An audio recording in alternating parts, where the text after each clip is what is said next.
हो गया और जिसका कोई स्वरूप नहीं है वही निराकार ब्रह्म है।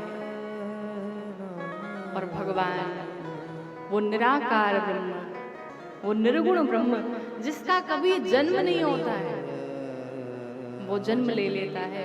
किसके कारण? भक्त के प्रेम के कारण। आप बुलाइए तो सही, भगवान तो बैठे हैं कि हमारा भक्त कोई पुकार दे मैं चला जाऊं। पर आजकल के समय में लोग एक ही बात रट लगाए रहते हैं, क्या महाराज भगवान तो आएंगे नहीं, क्यों नहीं आएंगे, कलयुग चल रहा है। अरे इसी कलयुग में न जाने कितने भक्तों को हमारे ठाकुर जी ने दर्शन दिया है।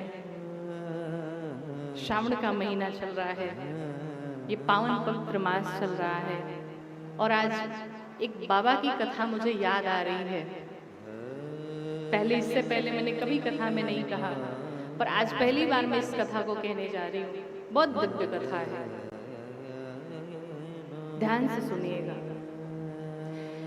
एक बार एक ब्राह्मण देवता थे।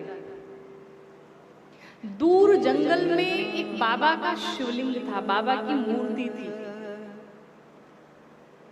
और पंडित जी बहुत, चूंकि घर दूर था उनका, तो बाबा की रोज पूजा तो नहीं कर पाते थे, लेकिन हर 15 दिन पे जाकर के मंदिर की साफ सफाई, मंदिर में जल देना बाबा को, उनका श्रृंगार करना, सब कुछ किया करते थे। हर 15 दिन पे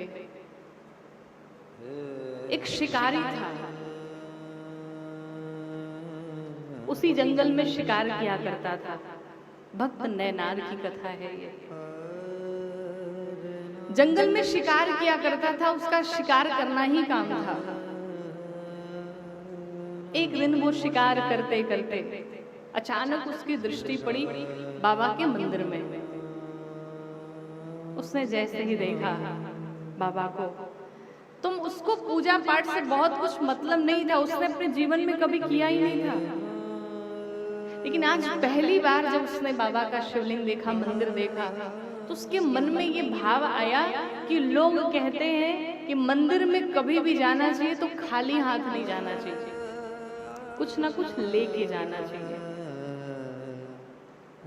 आज उस शिकारी के मन में जब ये भाव आया कि हमें भी कुछ ना कुछ चढ़ाना चाहिए, कुछ ना कुछ ले जाना चाहिए, पर इस जंगल में मैं क्या लेकर के आऊं बाबा के लिए, इनको क्या चढ़ाऊं मैं।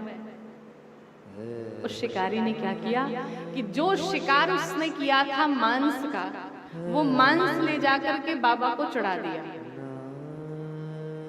पर ध्यान रहे, शिकारी ने ऐसा किया। अब ऐसा नहीं कि यहाँ जितने बैठे हैं या जो लाइव सुन रहे वो भी जाकर के बाबा को वही चढ़ा दे, चलो बैज जी ने तो बहुत अच्छा बता दिया, इनको चढ़ा भी देंगे और खा भी लेंगे। अपने स्वाद के लिए हम आजकल देवताओं को बदनाम किए रहते हैं।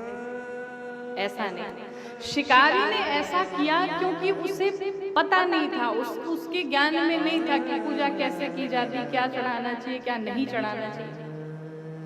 उसने मांस चढ़ा दिया। 15 दिन बाद जब ब्राह्मण देवता पूजन करने के लिए आए तो उन्होंने देखा कि मांस